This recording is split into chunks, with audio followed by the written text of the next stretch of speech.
Let's keep that conversation going now, because joining us is the former Polish ambassador to Ukraine, Bartosz Cichocki, who was in Kiev for the first 2 years of the war.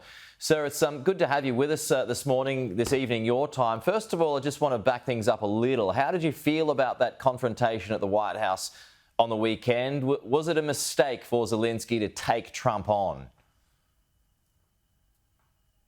Thank you for having me. Good morning, Australia.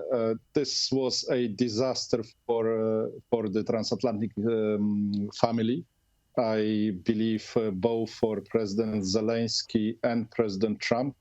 I believe that when China or Russia or India watched this clash, they were thinking, what's wrong with the U.S. soft power? Why a leader of a relatively small country devastated by 3 years of war is showing disobedience to the superpower.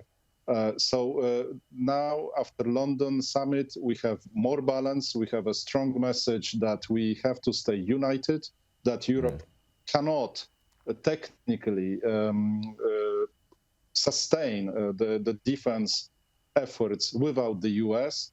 and London offers some sort of a middlemanship between Ukraine and the U.S. The Donald Trump-Zelensky relationship seems to me, unfortunately, broken for good. For good? You don't think that they can come back around? I don't think so. President Zelensky is perceived as a part of the liberal mainstream from Donald Trump's perspective. He is perceived as disloyal, and this is very serious situation for countries like Poland, for NATO's eastern flank countries. This is the situation when the U.S.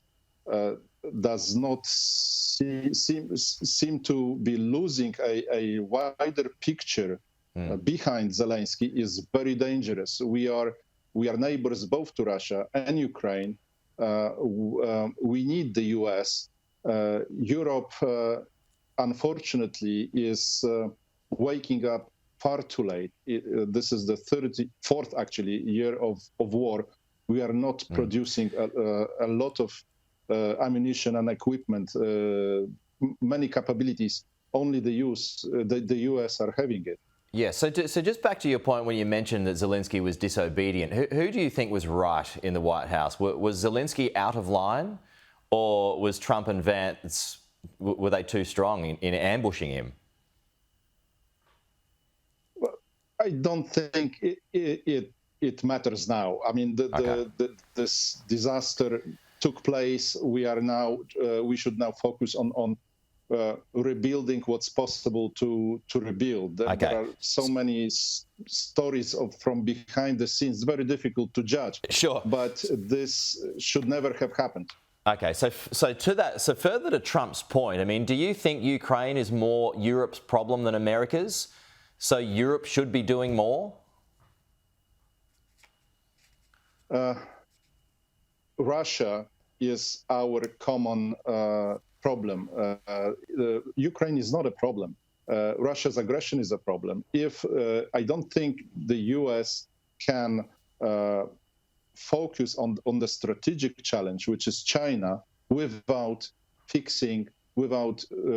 and supporting, installing a sustainable peace or a victory for the nation which fell victim to Russian aggression.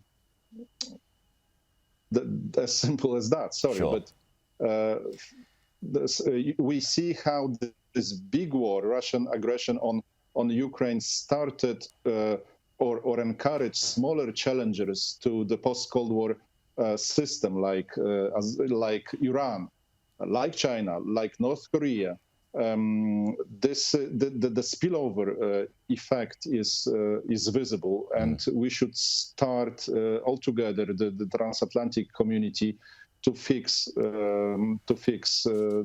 Russian aggression first, to make it possible to stand up to other challenges. Let me just close on this question here. Do you think Vladimir Putin, whatever happens in the future with this minerals deal or whatever, if it ends up getting signed, do you think Vladimir Putin can be trusted? You know, we are next to World War III. Morality is not. I mean, he can be trusted if he's made to sign a peace deal. If we talk to him from the position of a weaker, we won't get where we should get. Only through strong, united position, support for Ukraine, and through the way that would prove Putin that military instruments are useless, that war is not the way to reach his goals. Only this is the way to sustainable solution. Okay. Really enjoyed talking to you, Bartosz, from someone who's spent time in the region, knows it well. Thank you for your time. We'll talk to you again.